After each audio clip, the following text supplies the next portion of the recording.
Howdy everybody, this is Steve at 1,000 Year Homes. Welcome aboard. So what do I do here? Well, I get about, 10,000 views a month or more, sometimes 20 or 30,000 depending on content.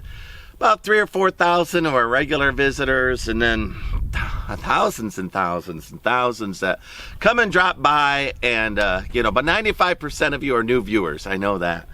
I also know that the age 18 to 28 is about the highest viewers, and then I kick in again around 55 or 60. And that's because I'm a solo builder, and young people are wondering if they can solo build off-grid. You can. I guarantee you can. You'll just have to read books and learn things, watch YouTube videos. Not everything that I do here has been done before, and not everything that I do is exactly right, but it fits me and follows the code out here. You do you. And then the other set of people that I have are those whose kids have become adults, and they're looking at building a retirement home and saving costs. That's why I'm off grid here. I've had 3 forever homes. This will be my 4th, which hopefully is my last forever home. I build them, or I buy them, and then they get worth too much money, and then I get tempted, I sell them and move a little farther off grid. Move a little. Right now I'm completely off grid. So today, if you're dropping by and visit, like and subscribe. It doesn't cost you a thing. I don't sell anything. I don't do anything. This is my personal journal. So I just put it on recording. I watch these myself, like, oh, how did I do that? Or why did I do that? Or could I have done that better? Especially the house, which is off camera. So right now, this is a spillway. And behind me, if you have this problem, if you live in a dry environment like I do, when the monsoons come and the wet weather comes, this thing behind me has been a 100-foot wide river running. And I've seen it with my eyes every year. Right now, it's just a little chocolate milk muddy hole, right? But what I'm trying to do is capture the water here for my animals. So each one of my paddocks on my 30 acres, I can density graze, and each one has water for the animals. So that's what I'm doing here. But what I did is I went ahead and I built this bridge, right? And which is really good. Across the way, you can see that there's an abutment, that the bridge is resting on an abutment. See it right over there? All right. Well, this abutment on this side is a different material. This one's earth bags or sandbags, right? That one's hyper adobe. I'm just testing the 2 materials. So today, while I was building, this was a dry hole. Dry as could be. Well, the rains came in and filled it in. I'm going to guess 1/3 of the way. So now I'm stuck because I didn't get the mesh done there. So what I'm going to do is I'm going to dry stack mortar. And I bought mortar that says it cures underwater. So what I'm going to do is I'm going to take a bag of mortar. I'm going to put it in the water. Then I'm going to cut the back, cut the sides, and prop it up. Then I'm going to do the next one, the next one, the next one. I'm going to overlap the flaps, and then I'm going to let that cure with the in the bag. Let it cure in the bag. So what do I got here? I've got 18 foot. I know that's 18 foot around the backside. It doesn't look like it, but it is. It's 18 foot. I got 12 of these mortar, which may or may not be enough. I'm hoping that they're brownish and they'll pick up the red dirt color. If you look over there at that side, see how that's red? So that's a native material. Let me show you. See this native material I harvest out of the ground as I dig, the rocks I harvest. When I hit a little pocket of the native sand, I do, gather it up. No matter where I would be in the world, no matter where. If I had been in Edwards Aquifer and all I had was white limestone, I'd be building with white limestone. Build what's under your feet, save a lot of money. So anyway, what's today? Today I'm going to put you on the camera, and I'm going to go ahead and lay out all of those mortar bags that I have and see if I have enough. And then if I have enough, I'll put on my waders, go in that water, and do that method. Will I know that works? Have I seen it done? Well, I've seen dry bags done with concrete, but I haven't seen them done underwater. And I've told you before that this thing that you see is a little stock pond is actually a flowing water, and more than 100 foot across. I mean, I've seen from the end of the truck, clear out past the bridge, flowing. So it can really carry a bunch of water. So I don't want this bridge to be washed away. So that's why I'm building these abutments up to kind of hold the water back a little bit, which means it has to be terrible strong. And to do that, I can't leave exposed earth bag, right? Those are not cement bags, those are earth bags. They're actually feed grain bags turned inside out so the corners are not sticking out in the air, and then wrapped in galvanized wire. And but what I have is underneath the water right now, I have exposed mesh and bags, and so I need to cover those. I'm not going to be able to, I'd have to wait a year or more if there's a drought for this water level to drop and expose the that. So it will never drop. So I have to build underwater. So that's what I'm doing. I'm doing dry bag, stacked bags underwater using mortar that says it is made for underwater. So I bought the right kind of mortar. And anyway, I'm going to go around the edge of that thing. So let me go ahead and do that. I might visit while I'm stacking and then put you on stop motion while I actually do the work with the waders. We'll find out together. All right, so in the stop motion y'all saw, I definitively proved you can dry stack concrete and mortar underwater. Now, I know it'll set, but let's take a look at it now. I'll give it an hour or two to set, and I'll come back and poke some fingers at it, and maybe I can get the rest of this mortared and stuccoed so it looks like a faux cliff, right? That's what I'm after. And then it'll be capped, and then I'll have in front of them, I'll have a little fan-shaped entrance. It'll be real pretty when I'm done. All right, I'm gonna wade into the water. I hope I don't drop you in. This is super, super slippery. So it's February here in Texas, and I've already seen some frogs in here. So little bitty frogs, so they were keeping me company. They do like under the bridge, and they will like that mesh and whatnot. So I'm looking forward to doing that. So, all right, so here it is. Now the paper's important, right? So when I started, I did long slashes and tore the sides and did all of that. But it would wash away. Oh, it's already setting up. Already setting up, everybody. So, you know what I might do is when it's real close to set up, I might peel the paper back and trowel it so that it looks, you know, really nice. But there you go. You can peek in there and see. But I did need the paper because otherwise the water, you can see, would wash up and wash it away. But it is markedly set. Like, you know, really, I think I could peel away the paper. I'm going to give it an hour or two, come back, finish this video up. So my math was right, and of course it gets deeper in the middle. So, you know, my math was right. I counted just enough bags for me to go around this bottom part of the bridge. So places like this where I can insert a stone, I'm going to bring back my my grinding wheel, and I'm going to cut into the mesh and stick a stone in and mortar it onto that, make a little shelf for the frogs. And but I am super excited. This is already working. And so if you're in a similar situation and you wonder if you can wet stack or dry stack concrete underwater, the answer is yes. So there you go. There's your proof. I'll come back in a little later and I'll try to trowel that up and smooth it out, and we'll all look together. Excellent. I am so pleased. Since I'm here, I'll go ahead and stick a toe in all of these test holes. So what these are is lightweight concrete mixture, the holes are. And in addition, I added chemicals that will make it like a nuclear reactor. So to be resistant to nuclear radiation, EMPs, snooping, all those kind of things. So this one is 1 part mortar, 1 part Portland cement, and with pumice stones. And we didn't think it would set up, and indeed I see one loose stone, but it was sticking up proud, you know, above everything. So one loose stone. But all right, so, you know, to be honest, that's working.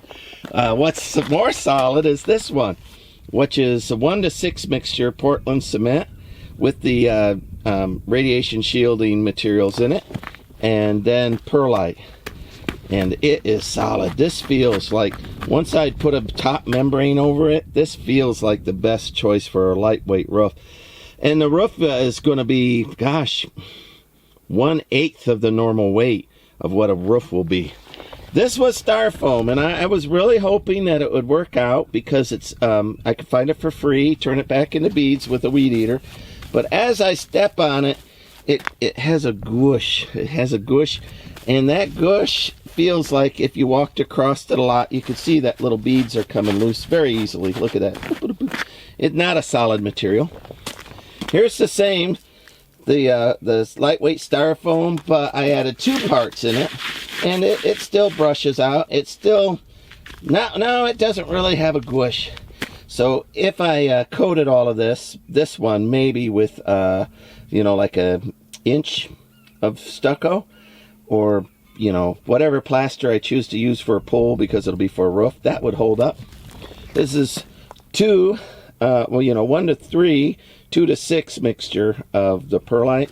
And down here is 2 parts Portland cement, 1 part mortar, and then the pumice stone. And obviously it's a smooth coat. And but that's only, you know, that's 80% of the weight of normal concrete, you know. So as you go up, you know, 80% the weight of concrete, I'm going to guess that that's maybe half the weight, and that's there is going to be, you know, 1/8 the weight. That might even be a little less, that perlite. So all right, so I'm doing those in the middle of this concrete mortar bag stack, looking real good. I'm going to come back in 2 hours. I'm going to pull the paper off, and then I'm going to go ahead and see if I can trowel it level, and then I'm going to start stuccoing the rest of this so it looks like that cliff face over there. And then when I get to the tops, I'll have a stone ridge around it and stone facing, you know, that'll make it look more like a cliff too. So there we go. Really pleased with this stack mortar. We'll find out in an hour or two if it's set. All right, time has passed. About 2 hours, just like I said. I'm going to wade back in there, and I'm going to start peeling the paper off of those bags and take a look at the mortar and see how it's set, and to see if I can, you know, smooth it out. I'm not too concerned if it stays papery and whatnot. I'm going to mortar up above it all. But back in 2 hours, let's see if the mortar underwater cured or not. We'll find out. If I drop you in the water, well, that'll be an expensive camera I drop. Maybe I'll throw you if I go to fall. I'll throw you into the bank. Rather have a potentially broken camera than a camera underwater. All right. All right. Finger test.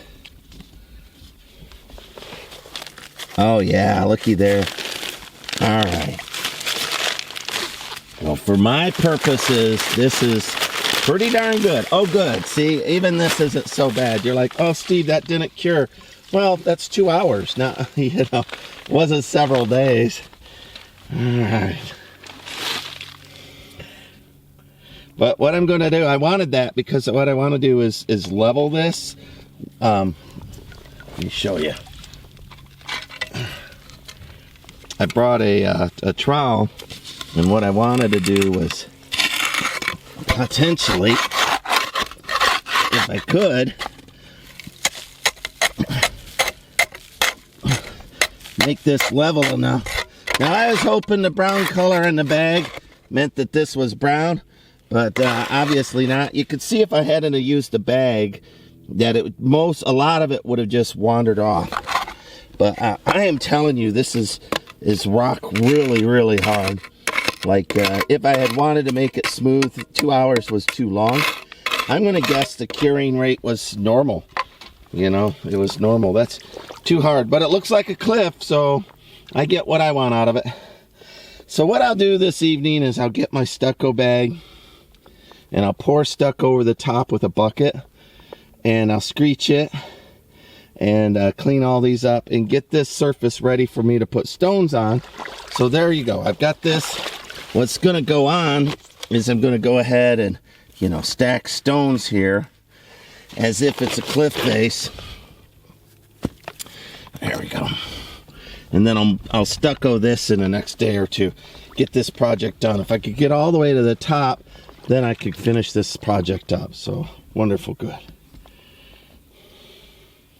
Let me put you on a tripod and go ahead and clean all these bags out of here.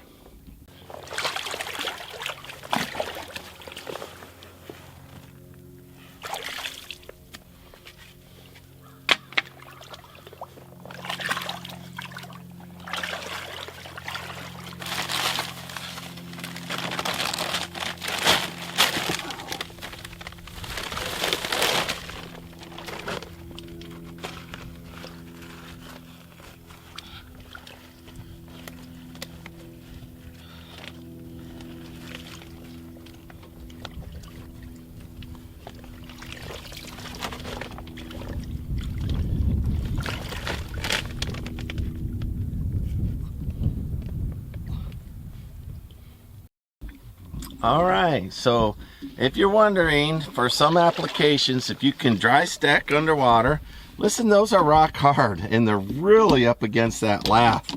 So I know that they're going to keep that lath. So for me, you see some of them are cracking up and everything, but I push that, you know, it's pretty solid. It's pretty solid, and it hasn't had a full 48 hours or anything. So you could stack cement bags underwater, dry stack underwater if you're fast, right? Because the packaging comes undone.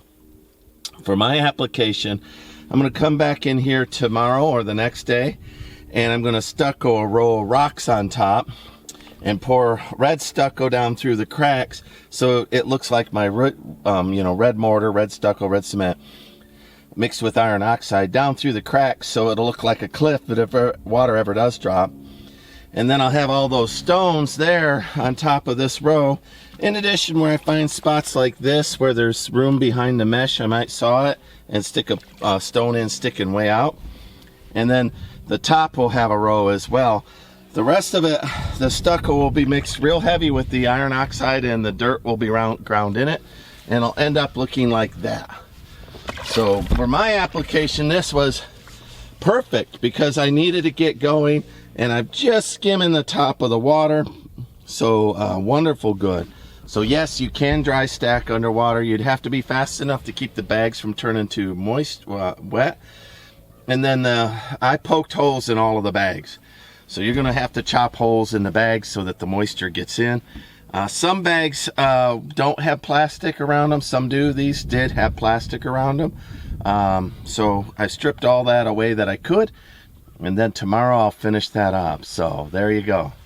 All right, everybody, that answers the question. Yeah, you can stack cement bags, dry stack underwater. It'll cure, and you can keep an edge from eroding like I've got to get ahead of these spring rains, right? So this project needed a jump start. This is the way that I could jump start it. Is it the way I'd want to do it? No, I would have rather that the rains had stayed away, and I was one day away from mudding that side. One day.